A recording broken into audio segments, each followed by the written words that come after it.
Hi, I'm Adam, This is Kevin. and we are Tech Guys Who Invest. This is the place for business people and investors to learn all about investing. We offer a fresh perspective on what it's like to have a day job while investing, and we share lessons learned on our investing journey. Our vision is to educate and entertain you while adding tons of value to your daily commute. Welcome to our show. Welcome to this episode of Tech Guys Who Invest. On this episode, we have Alex Felice, a high-energy, super entertaining, self-described antagonist. Alex is a real estate investor in North Carolina. He buys single-family homes long distance using the BRRRR method and recently closed on a 24-unit apartment. Alex is a career banker, most recently in SBA commercial underwriting. He's known for his brash and intense personality, and that really comes out in today's show. Alex is an avid reader, a lifelong powerlifter, and a photographer. Alex shares his deals and thoughts in full transparency on his website, brokeIsachoice.com. Catch him on YouTube by searching for the Alexander Felice channel. Let's welcome Alex to today's show. We're so excited to have Alex Felice here today. Alex, thanks so much for joining us. Thank you for having me. Very excited to be here. Awesome. All right. Well, Alex, the title of your website is Broke is a Choice. What do you mean by being broke is a choice? It's pretty simple, pretty obvious, don't you think? It's just that most people don't like to hear it or say it, but if you live in America, then your financial troubles are largely a lot because you don't take self-responsibility enough for yourself. And that was my financial problem for a long time. I had nice clothes and nice cars and nice nonsense and enjoying all the consumerist goods that money could buy. And I was miserable and stuck in a job I didn't like and tied to debts that were just unnecessary. And the only reason why it happened was because I wasn't willing to suck it up and make some sacrifices about stuff that I really didn't need anyways. And so when I finally did, I was like, man, all my freaking problems were self-caused, and they started from me just not admitting the problem and not making any sacrifice. So now I shove it back into everybody's face. Like, dude, this is your fault. You're broke by choice. Nice. Yeah, it's a cool perspective and way to look at it. I think it's interesting that a lot of people who are in that situation, which Kevin and I were both in just a couple years ago ourselves, but a lot of people who are in that situation don't recognize it. I mean, they kind of think it's normal. Well, it is normal because everybody you go to work with is in the same boat, right? Right. So most of the time, I worked in car sales, which is a treacherous business, but it's like, everybody there's broke, but they got nice cars, or they spent, especially in any kind of sales business, it's a lot of egos. And You're doing it for show. Money yeah, right. Well, it's like, hey, look how good of a salesman I am. I show up in a BMW, or I show up in a whatever. I show up with nice clothes and nice shoes all the time. And so you get in this, competitive. You're competing against the wrong people. You're competing against the other. It hit me when I was like, oh, there's a 55-year-old guy I'm competing with. It's like, oh well, I'm losing because that's where I'm going to end up if I keep competing with him. And then it got really bad when I went and worked in banking because I thought, ooh, the banking people are going to have all their stuff together because they know about money, and they do not at all. They're just regular people who, it's not scary. It's just, like you said, it feels normal. So people get a job that, people get jobs for a variety of different reasons, but passion usually isn't one of them. It's, I got to pay the bills, because what happens is you get the debt first, then you go to solve it. And so I'm working with people that, fantastic, nice people, but they got like BMWs on 40 grand a year. It's like, and then they're fussing about money. It's like, dude, it's your fault. I don't tell you. So the ubiquitousness of it, the fact that it's normal, makes people not realize, like, the sad truth. It's like, dude, if you have a car payment and you're broke, I know the fix. You drive it to work every day, and people, they won't drive a beater. So I sold my car, and I had a nice car like everybody, and I sold it and drove a something so embarrassing. I got shoes that cost more than that car now, and I drove a beater so absolutely embarrassing that. It was horrible, but it was necessary. And then look, it changed my life. And now you look at me and people go, get us. It's funny because now people go, tell us how you did it. And it's like, I did what you're just not willing to do. Nothing special. And it only took a few years. You sell that car, you drive a beater, 3-4 years down the road. It's like, now you got money. I mean, look how easy. It's like, really, the car really is the pinnacle of the financial, just driving your financial future into the ground like an asteroid. It's a great analogy, especially with how fast an asteroid plummets to Earth. Yeah. So with this view that being broke is a choice, it doesn't sound like it happened overnight. It was more so, you start to witness and piece together the pieces to change that mindset. Is that how it happened for you? No. Luckily, no. And I don't think it happens to many people that way. Actually, my guess is it probably didn't happen to you both that way either, right? It's you have a moment of phoenix. Are you familiar with the phoenix metaphor of the mythological bird that burns itself in its own rage and then is reborn? Rise from the ashes. Yeah. So what usually happens for people, it's the same, like weight loss journeys are the same way. It's like you just wake up one day and you're like, I'm just so absolutely infuriated and sick of this problem that I'm going to do anything that it requires to fix it. And you will, you become a hellraiser of like, you just become a man determined, or a woman. You become determined that it's like, well, so for me, it was, I was going through this life all, broke and blind about it, enjoying myself, drinking excessively and driving nice cars. And like I said, whatever. And it was just, and I thought I was the man. And then, I lost a job, and I don't want to get into it too much, but, I made a bunch of bad choices all at once that culminated in me having nothing and, bills. And I had just made 6 figures, and I had like $900 in the bank and no way to get. It's just like, I looked at that and I was like, dude, I made enough money. If you make 6 figures, you make enough money to do whatever it is you need to do. And then so if you don't have enough, it's like, I know what the problem is. The problem was me. And so it took me a lot of pain for me to say, never again will this happen. So no, it wasn't a gradual thing, but look, a lot of people don't learn unless it's painful. Unfortunately, pain is a really good teacher. Pain is a really good teacher. But if I can help the next person, like, look, don't let this get to a point where it's like, well, it's painful. You don't want to go through it. Like, trust me, look at your coworkers. If anybody's sitting there and you hate your job and you have a coworker who's 60 or 55, whatever, and they're like still working to that last day and they don't have enough money for retirement, it's like, do a little bit of extrapolation and that's you. Guarantee it. You better get your shit together. Excuse me if I can't swear in this podcast. You better get your stuff together because because it's coming. Like, they work in the same job as you. The qualification's the same. If you don't have any money and they don't have any money, like, what do you think is going to change your life so specifically to not end up like that? So, but yeah.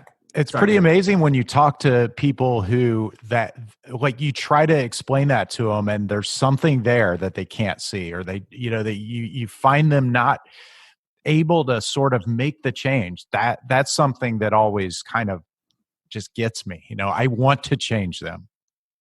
Yeah. Well, look, I'm not any better. I had to learn the hard way. So I empathize, but you can learn from me, or you can learn the hard way. The real problem is not that it's hard. It's not that you go through the pain and then change. It's that, I was fortunate that my pain came early. I was 27. That means I wasted 27 years of financial just irresponsibility to the utmost. Most people, the problem is they get to 50 and things go okay enough where the pain isn't so bad that they change it. Instead, they get to 50 or whatever, and then now they're only filled with regret and resentment, which is much more painful than just changing it now. Yeah, and much harder for them to feel like they can change. Yeah, 100%. Yeah. I mean, I believe when they get to that age, there's still plenty of time to change. But a lot of people don't believe that. They feel like, well, it's too late now. I'm 50. It's like, well, I mean, actually, you've got quite a lot of your productive working life ahead of you at 50. You've got time to change, but a lot of people don't see it that way. They're sort of trapped. Yeah, change is hard. I mean, look, change is hard for everybody. I'm fortunate that I have a natural tendency to, well, as I said before the show, I'm an antagonist in life, just in general. So whatever I see, if things are going, kind of well, I just ruin it.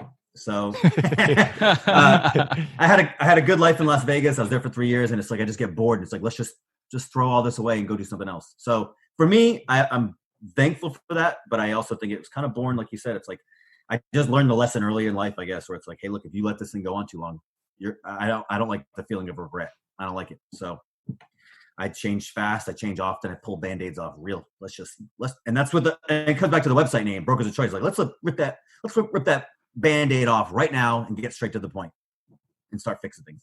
When you start fixing things with people, what's the first thing that you have them do to recognize that being broke is a choice? Well, admission is the first step of recovery. And that's the hardest part, really. I mean, you can say it, but go through what happened for me was I went on one of those little aggregator apps for calculating net worth, which are very popular. And you put in all your assets and you put in all your liabilities and it spits out a number and this is what you're worth. And mine was like negative 40,000. And that's my fault. That's self-admission. So a lot of times people don't, have you ever been scared of checking your bank account? I'm sure I used to be, right? You're like, I don't want to look at that thing in the morning after a weekend of drinking. It's like that right there is the root cause of the entire problem. It's like, it's Christmas right now, right? It's December 19th. It's Christmas. I don't know if this is going to get released, but there's a lot of people going in debt to buy stuff for other people in exchange for them spending too much money to buy it. It's like a snake, right? Eating its tail. And the only people who win is Amazon and Apple. And so it's like, that's the core problem. We live in a culture. The original conversation was it feels normal. You live in a culture where everybody's spending, then you get sucked into it. And it's hard to say no. And it's hard to admit that, what people are doing now is like, I'll start saving in January.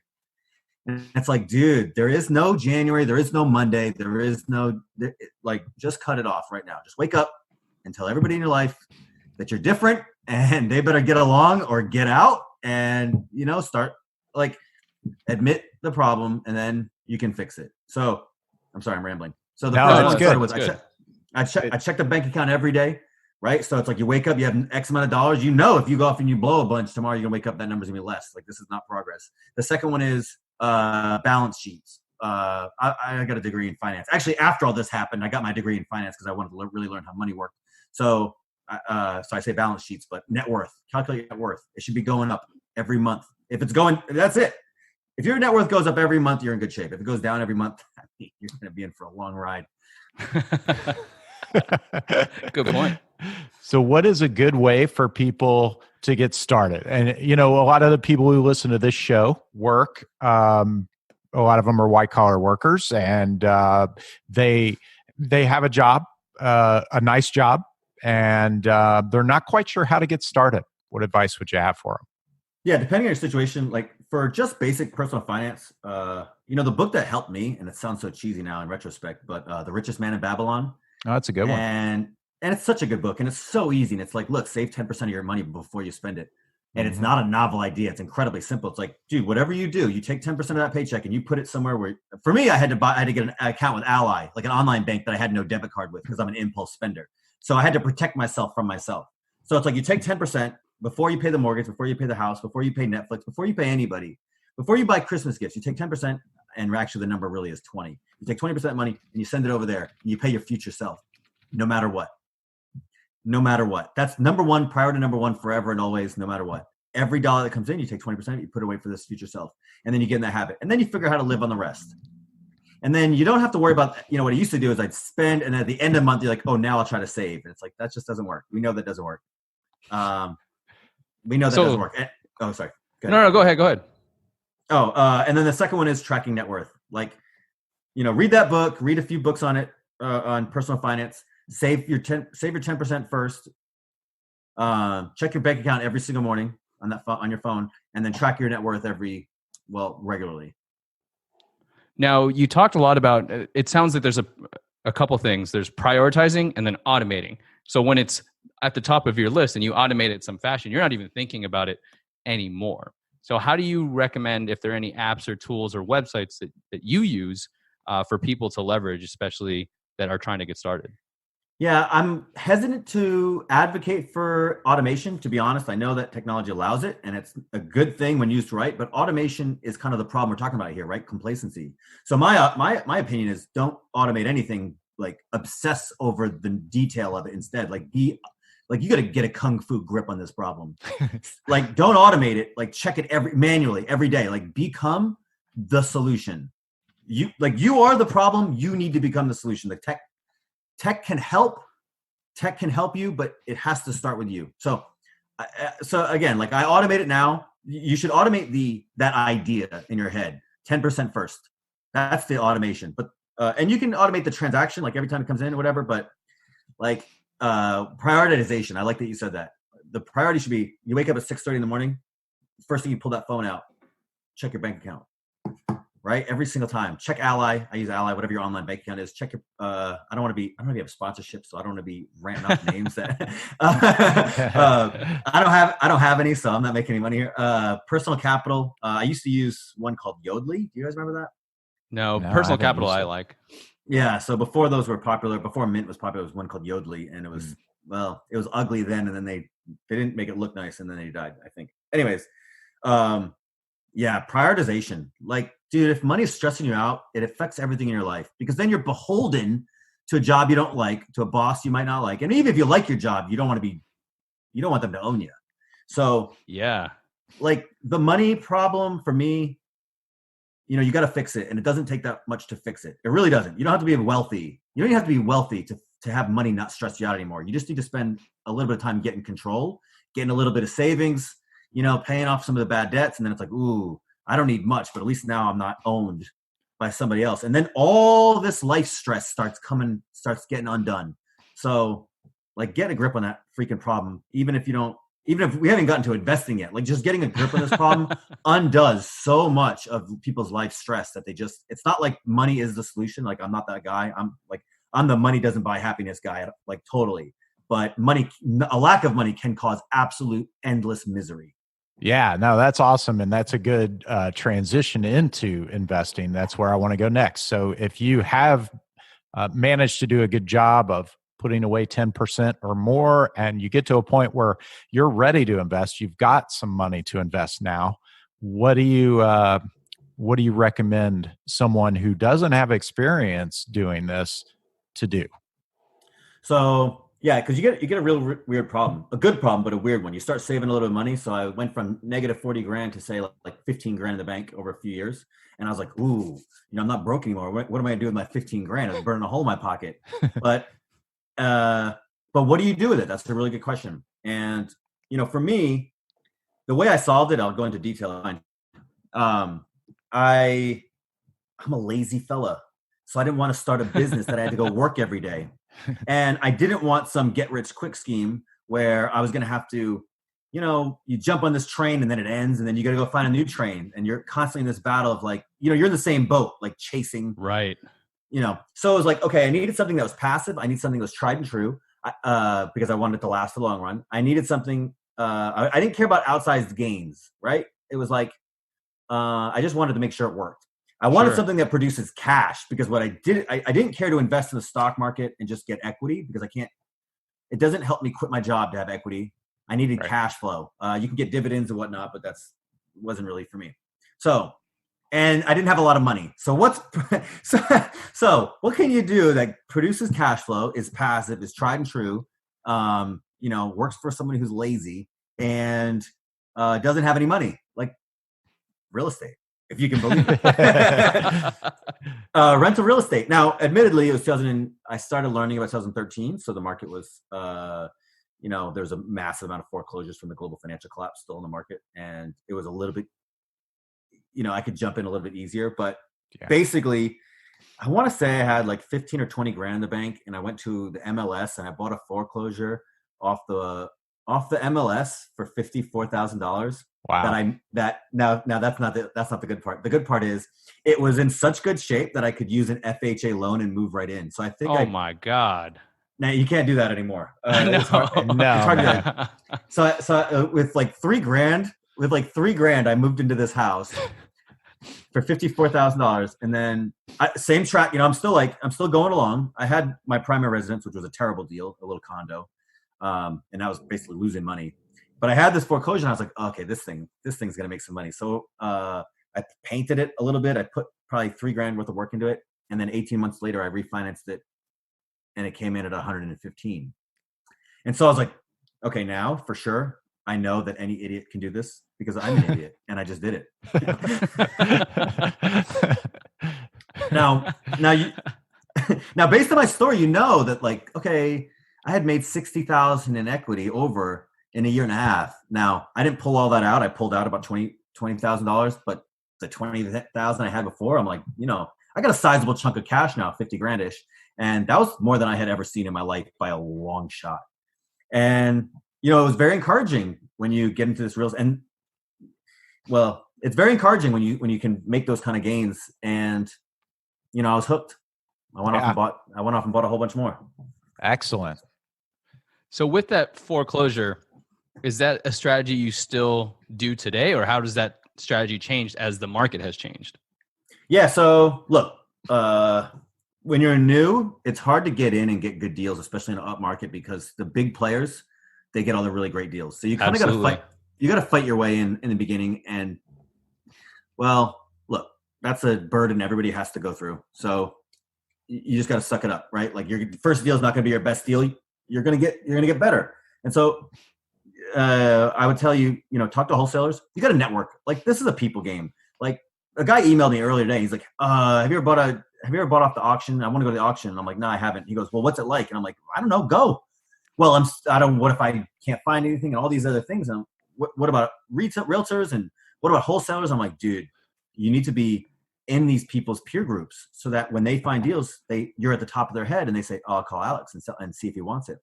If you don't talk to them, like they're not looking for you. They're going straight to the people that they already know close. That's how it works. The people who close deals get deals to come to them first because they know that, because the wholesaler knows that they can close.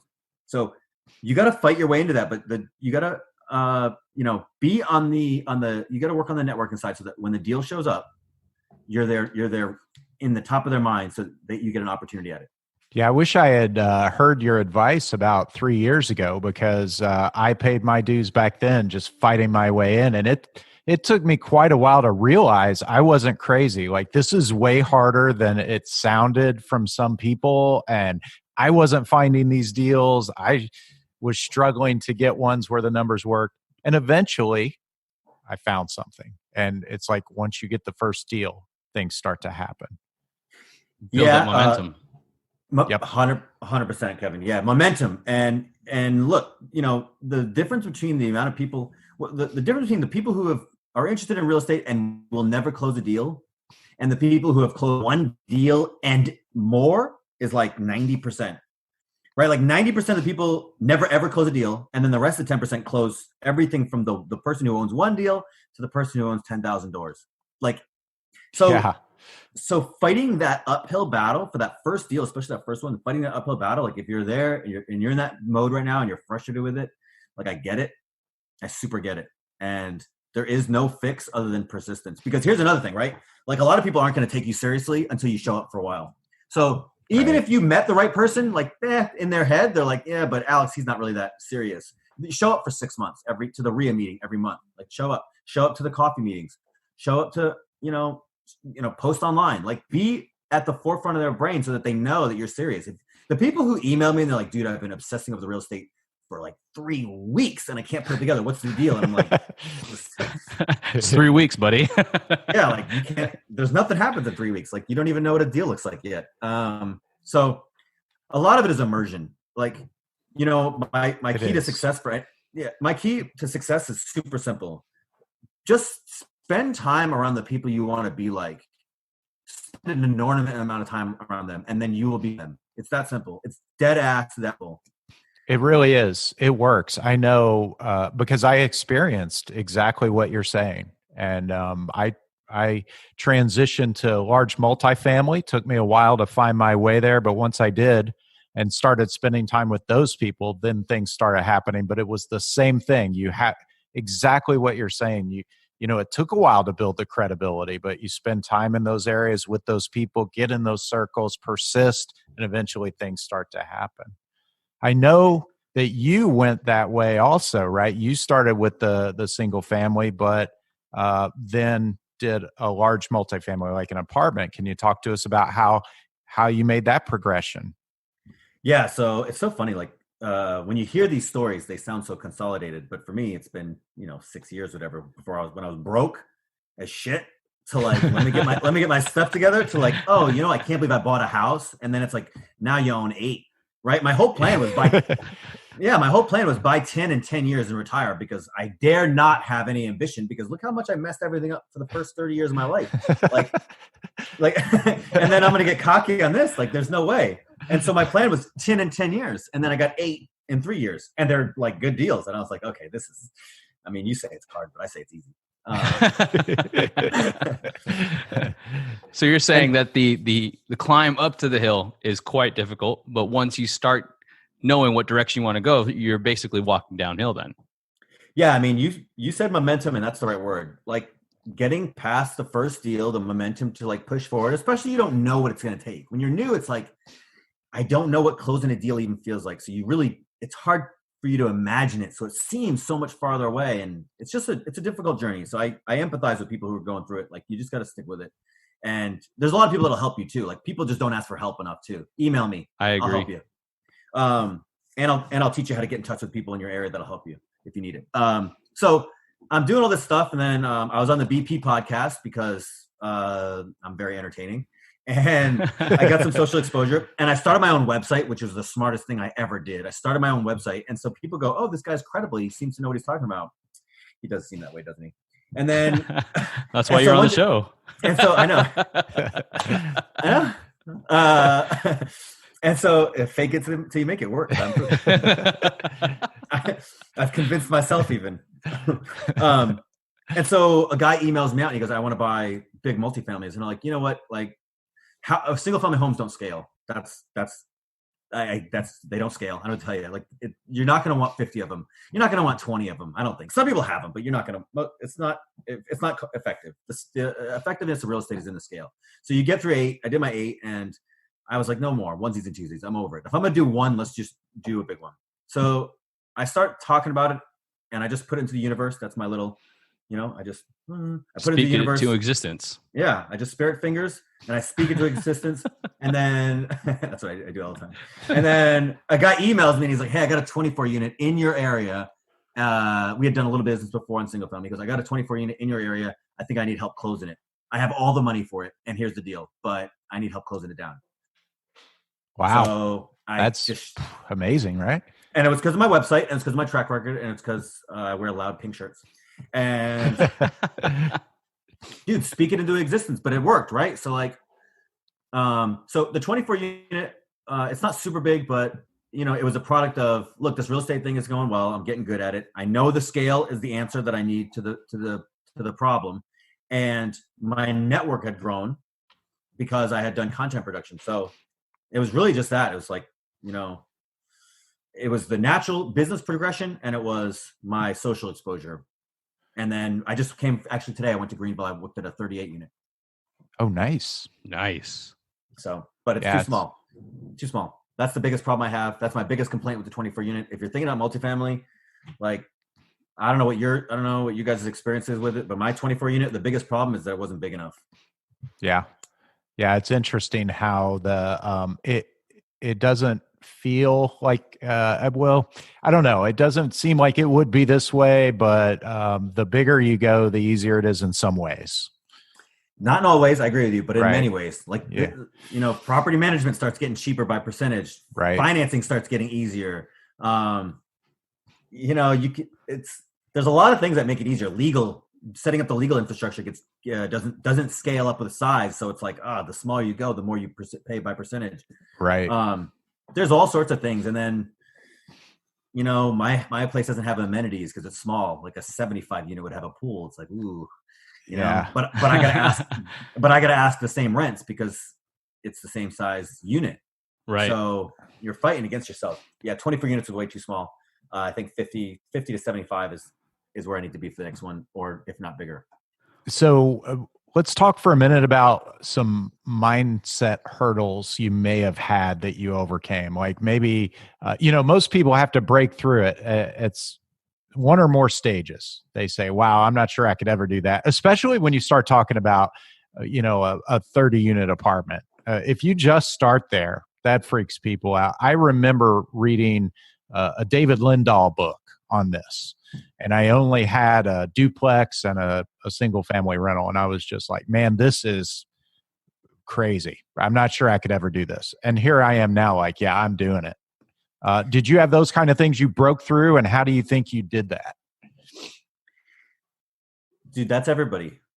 Everybody, self-doubt is your enemy. That's your only enemy. It's self-doubt. And it's a difficult one to defeat, to be honest. And look, when I was 8, I'm afraid of heights, terrified of heights. So when I was 18, I joined the Army. And when they asked me if I wanted to go to airborne school, I said yes, because I thought because I wanted to beat it. And it turns out I'm still really deathly afraid of heights, and I hate jumping out of airplanes. But, you got to lie to yourself sometimes. And sometimes you got to be okay with being afraid.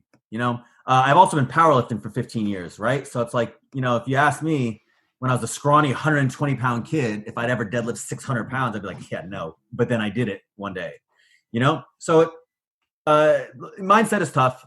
I don't have any really great advice for it other than, I don't know, here. You have strengths and weaknesses.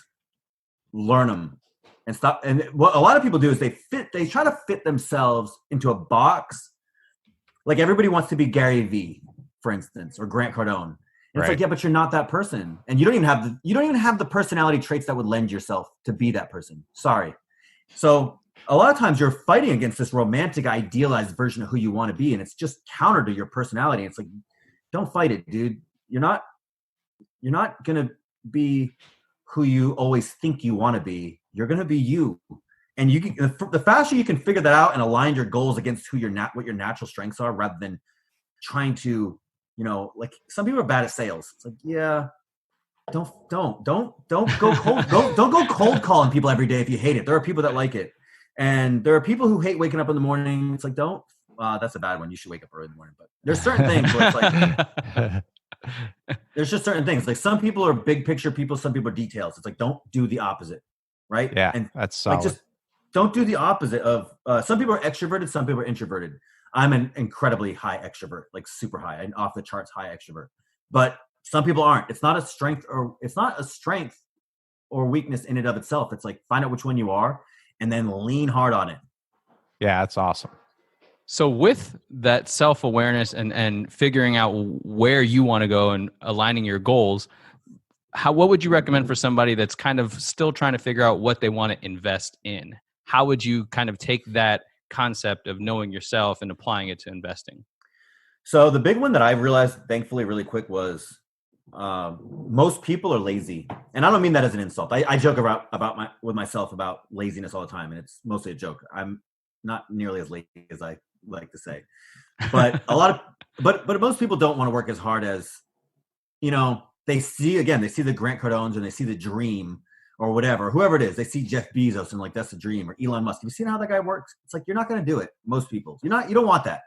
And that's okay. Like, so many people try to force it. So for me, when I started real estate investing, it's like, look, I need something that's going to be passive, because what if I wake up one day and I hate it? And now you're back into square one where you've created a job for yourself. So when you think about investing, like really think about how you're going to protect your downside, how you're going to protect against the future unknown risk. And then remember also, especially if you're like in your 20s, like things that you're willing to put up with now, like all these people that are doing house hacking now I got a buddy who has 5 roommates, right? Wow.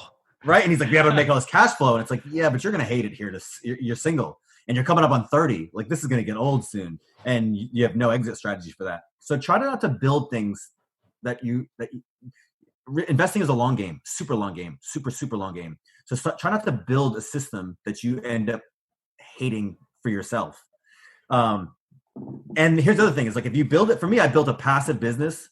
Well, now it's given me enough freedom that, well, I took a 4-month hiatus on my job, and I don't really have anything to do. Well, now I can work on things that I want to do all day long. But I couldn't do it if I had created a job for myself first. I'd be stressed out. I'd be trying to force it. I'd be trying to like generate something that like people that quit their job and start wholesaling. Like most of them just end up grinding and they're not that happy. So create something for yourself that, kind of gives you freedom first, and then you'll have a whole lifetime to create all the jobs you want for yourself. Yeah, That's great. What do you think one thing you might have told your younger self is? You said a lot of good stuff there that I think would fit, but if you could go back and kind of tell your younger self something, knowing what you know now, the number one thing that I've done right over the last few years that is undervalued in our community, and I'll explain why, is books. I read a lot of books. Like I'm a book fiend. I have a page on my website called The Highest Return on Investment is in Reading. And if you go through that, you'll find probably zero books, maybe one or two that are recommended by investors or are about investing. And I think this is a giant opportunity for people, or what I would have told myself, like, dude, just find an hour and read a book every day. And then when you get through the 20 books that are recommended always by the same people, the ones like Rich Dad Poor Dad and Richest Man in Babylon and 10X Rule, and and what's the new Never Split the Difference, and all these self-help and business books, like when you get through all that, right? Because it takes about a year. There's about 20 of them. You get through that, it's like, now, what are you going to do what are you going to read for the next 20 years? And so I started reading history, philosophy, economics, and older texts. Most of my books I read now are over 100 years old. And I'll tell you what, it changed my life in ways that I got a whole blog, I got a whole website about it. Oh, wow. And that's what I would recommend. Yeah. So two things. We will have to get the link to that blog on those and put it in the show notes. That would be fantastic. Yeah. And I write reviews about all of them, in-depth reviews about books that nobody else is reading. That's fantastic. I love that you are referencing books, and it sounds, what I gathered from our conversation is that you are definitely not lazy, and you are smarter than you give yourself credit for. That's why I fool people. So with that, one of our questions that we love to ask our guests, we wouldn't be tech guys if we didn't ask you about tech. And I want to kind of take a little bit of a different spin on this. When you were selling cars, what was your favorite piece of technology that you saw in cars? Dude, I sold cars in 2006 when the dealership still didn't know how to use the internet to sell cars yet. How about modern day technology in cars? I don't have a good answer for that, unfortunately. Look, selling cars, CRM. I don't know any name for one, but CRM really is cars, and follow up is the answer, is the correct response. For cars, it's like you got to it's a people game.